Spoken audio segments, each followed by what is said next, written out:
Hi, everybody. Dion Major here, CEO of Inside Sales by Design, as well as salesclass.ai. And thank you for joining our podcast, Universal Sales Truths. We started this podcast to share stories and journeys of universal sales truths, meaning what was true to forge a relationship with clients in the past. It was true in the past and will be true today and will be true tomorrow. And so we're bringing guests to you and speakers that have amazing backgrounds and experience to share pieces and parts of their journey and their stories. And we know that you will be inspired and you will learn something and hopefully get some folks to connect with as well and broaden your circle and your network, because that's what this life and world is all about, are the human connections we make at the end of the day. So thank you so much for joining us today. Thank you for listening to the Universal Sales Truth podcast. And we hope to hear from you soon. And I know that you're going to leave inspired.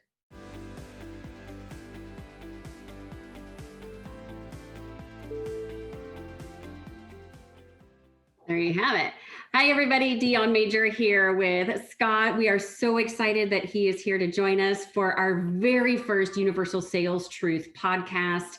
And we are coming at you with both audio as well as visual. Please feel free to listen or watch as accommodates your style and how you're consuming content these days. So we are going to jump right into it. Again, Scott's joining us. And Scott, I am beyond thrilled that you are here to join us today. We are talking about universal sales truths. There are things and motions and behaviors and quantitative and qualitative characteristics and ways of being and behaving as a sales professional that were true eons ago from the dawn of time, that will be true long after you and I have retired off to our private island somewhere in the Bahamas. Just kidding. But that being said, there are certain things that never go out of style when it comes to sales truths at the end of the day. So, but before we jump into that, again, so happy you're here. Tell us a little bit about yourself. Oh, it's great to be here. Thanks for having me, Dion. And I didn't realize this is the first one you're doing, so I feel even. Number one. This is awesome. Who would have thought we'd be here? I think we met about 5 years ago on a project together and just built a friendship from there. And just talking life and sales with you all the time. Absolutely. You're someone I think about and look forward to our conversations all the time. Thank you. My journey's been everywhere. It started off back in Wall Street, and everyone says, "Oh, you invested." No, didn't. I was always in the sales side, and loved it. And my first mentor, and one of the keys to success, which will probably be a question you ask me later, something that is mentorship. And my first mentor, Tony Vendetti, was known in the industry. They actually had an article about him called Mr. Relationship, and he just taught me everything about relationships. I was a arrogant 22-year-old out of college in a very arrogant and macho industry, thinking I was everything. And it was interesting to get knocked around and him to teach me just how to build relationships, in not just externally, but also internally in your career. Politics of it all, which I wish there was none. But one of the truths, if you want to move up the corporate ladder, you got to play politics. And I learned that. I learned relationships. Had a great 4.5-year career in my first company with him. And then I got an opportunity. I wanted to go overseas and got hired by a Swiss bank to go to Japan, and was there for 3 years. And then I got my doctorate in politics. Say more about that. Sales side, I built a $5 billion business in 3 years, from 0 to 5 billion. My boss, who was out in New York, was great. Bob, he taught me. He's like, "You're gonna have to go out there and carve a territory." And I was like, "What does that mean?" He goes, "Just call me, you'll find out." And I got my butt handed to me a few times, just where it's like, wow, it's kind of the old Mike Tyson adage, you think I forget, everyone has a plan until you get punched in the face the first time. Yeah. I got punched a few times at 26 years old, trying like, okay. And then got on my feet and got going. And the sales side was easy. We built relationships. That was easy. It was the internal politics when you get to that level. And 3 years in Tokyo was amazing. I went there to meet a girl from LA, got married while I was there, and we went back to New York City, and we're living the life, had our first baby, being back in New York City, and worked the block from the World Trade Center. Mm. Lived 10 blocks from there, and on 9/11 watched the plane fly 100 feet outside my office window, literally. And where I was on Just got the chills. 31 years old, having 9 more years to work until I went to that island, as you talk about. I was on pace to retire at the age of 40. Nice. I'm 50 years old. I'll be 51 this year. Not retired yet, because obviously what happened on 9/11 sent life into a 10-year tailspin for us. It was it just a whole bunch of things, including divorce. Yeah. Career went off from this 31-year-old who was well known in Wall Street circles to just 10 years of bleh, and trying to get, there was none of this. It was just mainly all that. And had great opportunities. I mean, got another job at Merrill Lynch, moved to Hawaii. That's where my wife was from at the time. We walked away from the city. She's like, I had enough of this. We went to Hawaii, where my oldest, who's my stepson, is, and just had a great 2.5 years there at Merrill Lynch. They loved me. I created $20 million of new business when everyone else was losing business, but I just wasn't satisfied. Nothing satisfied me for a long, long time. And I can look back now and kind of pinpoint that. Left that job, went to another job, had a 1 year at one of the banks there, had great success. And then they closed the division, then got another job. And 3 months in, they said, we're moving to California. I said, no, I'm here in Hawaii, and had just gone through my divorce. And that happened a couple times while I was in Hawaii. And then I tried to be an entrepreneur and open my own business, and failed miserably. By the way, anyone listening, go start your own business, no matter what anyone says. 100%. Go try it. And I know, Dion, you can definitely talk to some stories on that too. It's talk about a roller coaster. Elon Musk, actually my son, my 19 or 20-year-old just quoted this to me out last night. He's like, you know what Elon Musk says about starting your own business? He says, it's like, he goes, it's the biggest roller coaster you'll be on while you're chewing shards of glass, something along that line. Yeah. Meaning that you're gonna have all these ups and downs, and you're chewing on this glass, you don't know what it's gonna do to you internally while you're trying to get to the pinnacle. And I was like, yeah, that's about what it is. And this is my third business, which I'm finally successful, thank God. Yeah. Doing. Yeah. It took all that. And after 10 years of all over the place, I got back to California in 2008. And it's funny, I just reached out to Jason recently and just thanked him. I said, you didn't realize the God send you word to me the day you hired me in November. The week of Thanksgiving, I started in 2011. Mm-hmm. Had a great 5-year run at TriNet. Got back into my career. Was rookie of the year the first year. Took over one office, built up more offices, and but again, what was it? It was sales. It was relationships, and I knew the politics already. So it was and take those lessons of politics, so I could take care of the things above me. So I could just build teams. And I had about 15 people under me once I got to halfway through there in the offices I've built.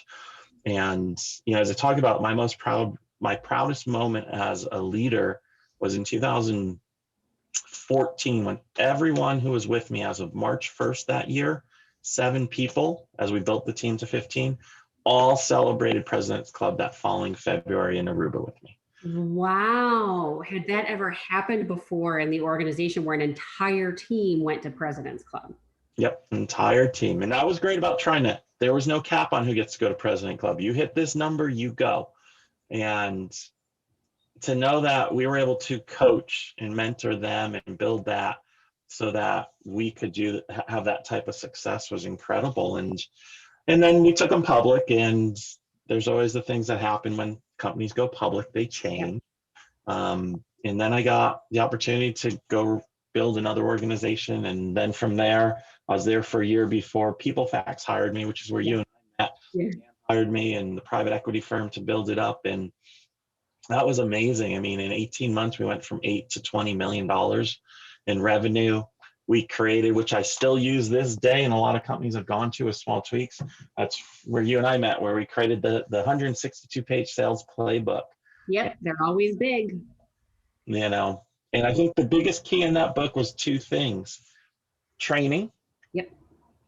and KPIs. And for all you listening, you probably look at Scotty as a bit animated and all that, but I'm actually a numbers geek at heart. And to put those two things together, I've probably answered some of the questions you're going to ask me, but we'll dive deeper. When you can put training and numbers together, and we can talk more as to why, that's how in 18 months we went from 8 to 20 million. And Absolutely. then PeopleFacts, a private equity firm, sold. So I went to, all right, what do I do now? And long story short, became a coach, bought a franchise, ActionCOACH, and I get to do business and sales coaching, which I love, for almost 2 years now. And what do I bring to all the small businesses and entrepreneurs I work with? Obviously, we do a lot of training for them. Yeah. For their teams, it's what's the KPIs? What are the numbers? You know, if you don't know your numbers, you don't know your business, as you say to a business, as you know, as a business owner. So Absolutely. Absolutely. Scott, that sounds like quite the journey for sure. For sure. So some of the things, the keywords I took away: resilience and resiliency, being resilient, and getting up no matter what. On a side note, one piece of advice I had gotten early on in my career was everybody should be fired at least once. Right. And I was like, oh, that's really interesting. And as a recovering perfectionist, there was a part of me that's like was horrified. Right. So I was in band, I played an instrument, and there's no ambiguity when you play an instrument, because you either hit the note or you don't. And either the notes all come together and they make beautiful music, or somebody misses a note and there's disharmony. And I was a gymnast. Right. So again, no room for imperfection, because you can get seriously hurt. And, we're talking hundredths of a tenth of a point. Right. So the resiliency, getting up no matter what, is huge, right? I heard you say a lot of coaching and mentoring and a lot of the growth. So in all of these stories, there was a huge component of growth, but I also heard a lot of humanity in there, right? So there's this weaving of a story between, hey, I'm going to go to work and I'm going to do my thing and I'm going to grow and I'm going to focus and I'm going to do what I need to be doing. And oh, by the way, there's life. Right. So whether it's unfortunately something like 9/11, which, man alive, right, just rattled everybody to the core. And even now, right, coming out of COVID and through all of this, right, those are the roller coasters. But like you said, there was just kind of this, there was nowhere, no up, it was all down. So, but that's kind of what I heard you talk about. And I agree with you. I think there's value in learning through adversity. We don't learn when things are easy. We learn when things are hard and when we have to figure things out at the end of the day. That is definitely a truth, right? If I make things easy for my kid, or I make things easy for my teams, they would come and ask me like, Dion, hey, where's whatever? I don't know. We have a website, we have an internal portal. You should go find that. Right. So, and it's kind of a tongue in cheek example, but that's kind of some of the themes I heard you talk a little bit about. Any comment to that? yeah, absolutely. I mean, and the one thing I absolutely didn't mention enough is this: life's always gonna, whether it's business or in life, it's gonna not. There's gonna be things that knock you down, and like I said, it's how you get up. Yeah. For me, it was in the middle of that, towards the end of that 10 years, is building a new relationship with God. It was very important. I mean, spirituality of it. Yeah. And of all people, it was my son, my youngest, Josh, who's 20 now, and he was, I guess, about 11 and a half, about 2 years before his bar mitzvah, that he goes, I want to go to temple. I was like, huh? And his mom, who are great in co-parenting our boys together, called me and goes, your son wants to go to temple. You need to go find him one. Get after it. And we found one that became our home in so many ways. And just, I remember the first service we went to on a Friday night, just sitting there next to my 11-year-old, trying to not let him see me wanting to cry because of a part of the service that just hit me like a ton of bricks. And I was just like, what the?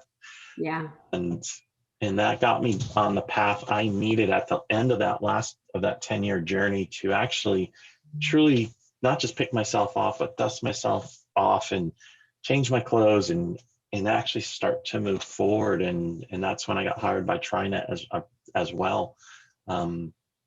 You know, you gotta have something that you believe in. You gotta have something that gives you that strength. And it wasn't just the opposite. It's my family and my friends too. And realizing again why I'm going to go to work. We're all going to have days that we don't want to go to work, that we don't do that. And it was finally looking at my kids and saying, I want to give more to them. I want to do more for them. I don't want these struggles that as a kid we went through. We went through a lot of financial struggles as a family growing up. And I was like, I said I'd never live this, and I've been living this, and it's time to stop and get back to, you created 5 billion, now go create your next billion, which we did. And now we're going to create the next billion on top of that for companies and for small businesses now instead of the big private equity firms. Yep, I agree with you on that. And I think what I also hear, and just to kind of paraphrase, is a lot of self-awareness, right? So for some people, it's definitely a spiritual journey. It's a faith-filled journey. For other people, the journey may look different. For me, I'm with you. I was raised Catholic, right? And non-denominational Christian. We go to Saddleback Church here in Southern California, and we get to hear Rick Warren speak, and a lot of people at his church. And so I think that the premise is the self-awareness and finding something bigger than yourself that you can pour into, right? At the end of the day. So whether that's your kids or something else, one of the exercises we always do with our clients, and I've done, is we look at the company's mission statement. And then we start looking at the team's mission statement, or purpose statement, as I call it, because I think mission and vision is overused and nobody really knows what it means. And I think a purpose statement's pretty clear. So we'll take a company mission statement, and we work with the leadership, and we work with the team, and we say, hey, let's create a team purpose statement. And then we cascade that down further to, what is your own personal professional purpose statement? And it doesn't have to necessarily be about the products and services you're selling. It's really about you as a person from a professional perspective. Why do you do what you do, and what gets you up in the morning? And a lot of times it revolves around providing for our families. It revolves around giving back to the community. My daughter is super into the arts and in silks. My son is on the autism spectrum. So there's a lot of giving back in some of those ways, right? And so I think that's the key, is the self-awareness again, to go, and the determination to go, hey, I don't want this. I want this type of life. So I'm going to live out an empowered lifestyle, and identifying what are those truths, right? And living out with determination what those are at the end of the day. That's on the qualitative side, and the mindset, which is huge, right? Because Henry Ford's quote of, if you think you can, you're right. And if you think you can't, you're right. So many times we are our own worst enemies. And so I think let's talk a little bit about the sales side now, where we're talking about, hey, I did it this way. And so it sounds like there was a mental exercise of, okay, got myself mentally back where I want to be. I am now going to fire on all cylinders, and I'm going to use my experiences, all of them, and figure out how to help out small businesses. How did you get there? It's a long journey that goes on every day. In the last year and a half, I decided to start a brand new business for a pandemic, because I knew the pandemic was going to hit. I said, let's go do this. Sure. Right? But we've been successful because of all those experiences, and that you just got to let experience guide you. And I have this conversation with both my boys. They're 20 and 27 now. You need to go find a coach and a mentor in your life, because right now you don't have enough experience. So you got to go get it from someone else. And if you can do that, you can accomplish anything. And understand that life doesn't go in a straight line to where you want to go. We've all seen graphs, and you're going to end up places you don't want to be. But if you can go get those people to help you share learn from their experiences while you create your own to learn from, you'll get to where you want to. And that's sales, right? And that also is creating stories, and And the book that I'm working on now, one of the chapters is great salespeople tell great stories. You have to tell stories, otherwise. And I love that you're doing these podcasts, because these are stories you're bringing. You're sharing your own stories. Also, we all get to share these stories that people will learn from, versus go read a book and here's, you got to do A plus B. And yeah, that's part of it. But what's the story and the example of it? My writers helped me with my book.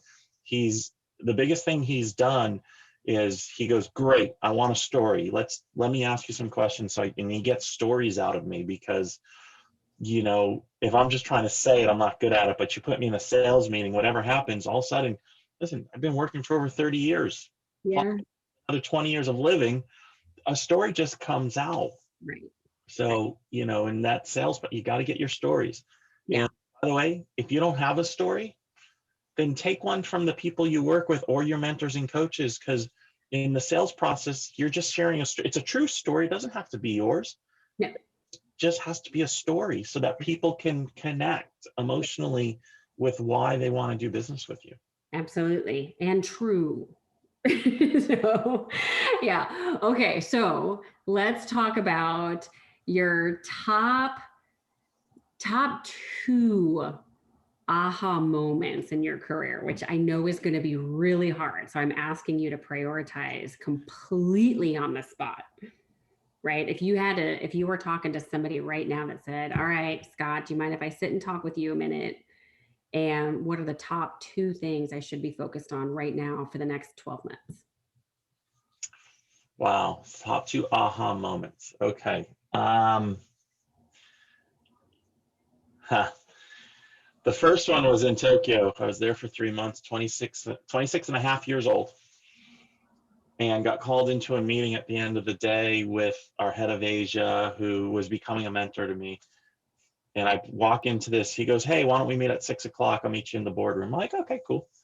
Didn't think any of it. He walked by my desk earlier in the day. I didn't realize that everyone was off the trading floor at that point, because you're just in this mode. And I walk in, and the entire Tokyo trading desk was in there. And these are people who are 10 to 20 years my senior. And I'm looking in, and Jim's there, and he's just like, well, these guys have some things they want to say. Again, my boss told me I had to cover territory when I got to Tokyo. And the aha moment was, I was now on an island by myself. I didn't have anyone there. It was just me. And I knew what was about to come at me, or at least it's the intensity of it. And they were all upset, because we were charging them money for the free services they got from our area of the department, after they were getting it for free for the last 10 years. And of course, no one likes to be charged, especially sales. Yeah. We like free. Yeah, they like free. And I looked at my colleague, and I looked at him, and he kind of looked up at me, and I realized, okay, you're the boss. Do you believe in yourself? Do you believe in yourself right now to keep this job and take your career to where you really want it? Or are you going to Fold. just fold? Yeah, I was going to use some other words. That's a better word.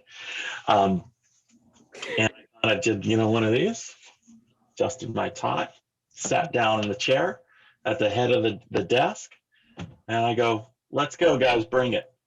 I know what you're about to say, but let's go. You got to get it off your chest. Sure.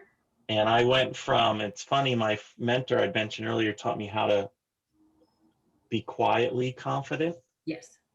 from the brash, arrogant, as he would say, MF. You can guys fill those words in, when I was 22 years old. And I went back to that, and I just go, bring it. And I believed in myself, and I knew I had my boss, who was in New York, was going to support whatever I did here. But I believed in myself. So the aha moment was, no matter how tough it is, if you believe in yourself, truly believe in yourself, and you're willing to stand up for yourself, you can accomplish anything. And we went at it for an hour, and it was the old, knockdown, drag out fight. And at the end, you know what? It was great. We got on the same page. Yeah. No hard feelings. Yep. And we all went out for drinks afterwards. And as I sat there, and I kind of, like, after everyone was getting up, I kind of did one of these sitting in the chair. And they all came by and they knew I was 26 and a half years old and they were 35, 45, and they all kind of did pat on the back. And I just looked at them all and they all walked out. And then Jim sitting at the other end, he goes, I knew you had it in you. He Yeah. goes, you weren't gonna be here another 2 weeks if you didn't have this meeting and go do what you did. Yeah. He goes, Yeah. but I trusted in you. And I looked at him, I go, you couldn't give me a heads up? He goes, no. He goes, no, you wouldn't have done what you did. You wouldn't have stood up for yourself the way you had to. You would have thought too much. You would have thought politics. You would have thought, how do I say this the right way? Instead of punching back at them the way you had to earn their respect. Yeah. Now, that's Wall Street, so that's not every industry, but No. you're going to be in moments where you gotta sometimes punch back. No one punch for real. If anyone's listening, I'm not saying that, but you got to stand up for yourself because you believe in yourself, and that was early on in my career. So Yeah, I think that's a really great point, right? Is sometimes as individuals, we can be very conflict averse, and we will do everything we can to try to make everybody happy, and we appease and so on and so forth. And we know from so much experience that that is just not a good strategy ever. And when there's an elephant in the room or there's an issue to be dealt with, it needs to be dealt with. And we need to embrace that conversation. And it doesn't, to your point, it's really trying to eke the emotion out of it. We're going to be emotional, right? Our fight, flight, and freeze response kicks in. However, our brain needs to engage in these scenarios and talk through a situation and be like, hey, what you're doing right now, I've really got some issues with. Okay, what are we going to do about it? What's our desired outcome? What are we doing? What do you have to say? So on and so forth, right?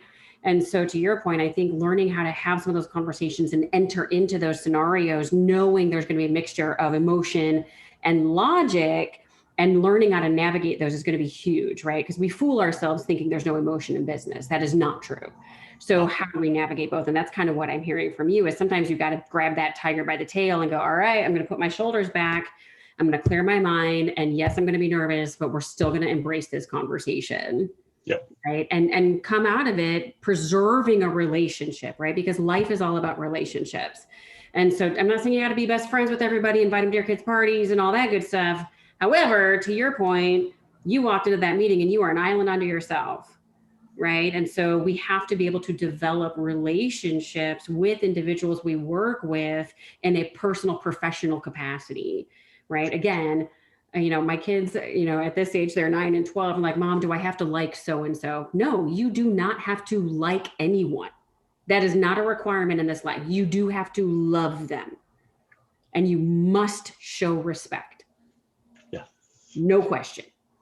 Agreed. Okay? I'm not saying you have to invite them to your birthday party, but you will absolutely 100% respect everyone. And every team I've ever had, those are the conversations we have. Right. And that is kind of a lost art too. So second aha moment. That's a great one, which I said earlier, I'm a numbers geek. Yeah.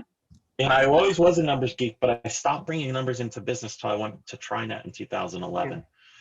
Yeah. And Jason, my mentor there and first manager there, he just always, TriNet did a great job of training. And it's also where I learned what training can really do as well. But here's the numbers, Salesforce, numbers. And I was like, can I just go sell? But I had to hit the numbers. And so I did my numbers and I learned that I focused more on the numbers, which drove my activity, and I didn't worry about the results. KPIs, there's actually two things to KPIs. And everyone says KPI, key performance indicator. Yeah, but that's a lagging number. I don't care. But when you set up KPIs that are key predictable indicators. That's a great point. Right? Yeah. What levers do you proverbially pull to influence the score of your game? TriNet, and I've learned that even more with ActionCOACH, the franchise I own, to focus on your activities. And Jason got me focused on activities without me knowing it right away, by the way. Great. Coach, right? Yeah. And I went into an industry I'd never been in, and I sold almost $50 million of business, which was 5x my number. And I was rookie of the year and just missed being number one nationally of over 100 reps by $1.235 million. Yes, I remember the exact number. Wow. Because he got me to focus on numbers. And then at the end of that year, as I was about to be promoted to manager, because he says, if you do well, you can be manager, because he wanted to move up and I wanted to get back. My youngest was 10, didn't want to hang out with dad so much. So it was time to get back in my career. Yes, there's a point where we become uncool. Yeah. And I've used that. What are the numbers? And you and I, when we created the playbook, that was a big part of it, is the numbers. And if you remember, we created the 3-legged stool of activity every month. Yep. And what that did and how that catapulted the team even further. That's something I pull out with all my businesses I coach now, including my own business, by the way. Right. Here's the stool. Let's figure it out. Sometimes it has 3 legs. Sometimes it needs 5. Yep. Every business is different, but yeah, numbers. That was the second aha moment. Yeah, I agree. So given our conversation, we've covered so much ground and it's so good. Narrow it down to one universal sales truth you've identified and how you live it out in your career.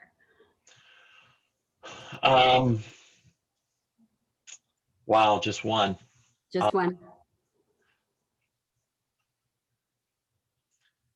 I'm trying to, okay. I mean, I got a few. I know it's tough. We'll have you back, but for now, just one. Just one.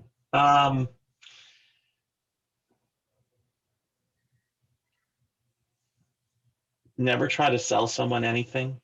Try to solve a problem.